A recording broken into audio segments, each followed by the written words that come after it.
జూలైలో స్థానిక ఎన్నికలు, ఇది కొత్త వార్త. అందుకు సిద్ధమవ్వండి, ప్రజలకు అందుబాటులో ఉండండి. నియోజకవర్గ అభివృద్ధికి నిధులు ఇస్తా. పార్టీ కమిటీలని చురుగ్గా ఉండాలి. ప్రణాళిక ప్రకారం వ్యవహరిస్తే మళ్ళీ అధికారంలోకి. ముఖ్యమంత్రి రేవంత్ రెడ్డి నాగర్ కర్నూల్ పార్లమెంటు పరిధిలోని ఎమ్మెల్యేలతో భేటీ అయినలు నిన్న.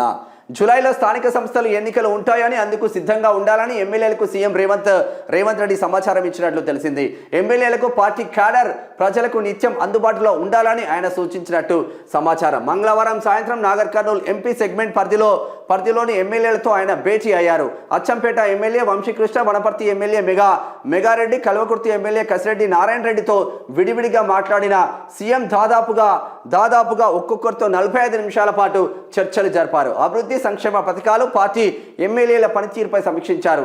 ఈ సందర్భంగా మాట్లాడిన సీఎం నియోజకవర్గాల అభివృద్ధికి నిధులు కేటాయించడానికి ప్రభుత్వం సిద్ధంగా ఉన్నదని వివరించారు. ఎన్నికల్లో ఇచ్చిన ప్రధానమైన హామీలన్నింటినీ పూర్తి చేసేందుకు నిధులు కేటాయిస్తామన్నారు. రాబోయే మూడున్నర ఏళ్లు అత్యంత కీలకమని సూచించారు. ప్రణాళిక ప్రకారం వ్యవహరిస్తే మరోసారి గెలవడం సులభతరం అవుతుందని వివరించారు. ప్రజలు ఏమనుకుంటున్నారు, ప్రభుత్వ పథకాల అమలు, ప్రజల నుంచి వస్తున్న ఫీడ్బ్యాక్ తదితర అంశాలపై సీఎం చర్చించారు. కాంగ్రెస్ ప్రభుత్వం అధికారంలోకి వచ్చిన నాటి నుంచి నేటి వరకు నియోజకవర్గంలో చేపట్టాల్సిన పనులు, ఎన్నికల సందర్భంగా ఇచ్చిన హామీలు అంటూ ఇక నిన్న సీఎం రేవంత్తో రష్యా కాన్సుల్ జనరల్ భేటీ అయినలు. ప్రజలు ఏమనుకుంటున్నారు, జూలైలో స్థానిక సంస్థల ఎన్నికలు రాబోతున్నాయి, మీరు రెడీగా ఉండండి, మరోసారి మనమే గెలవబోతున్నాం అంటున్నారు. కానీ ప్రజలకు, రైతుల దగ్గరికి ఎమ్మెల్యేలు పోని పరిస్థితి ఉంది.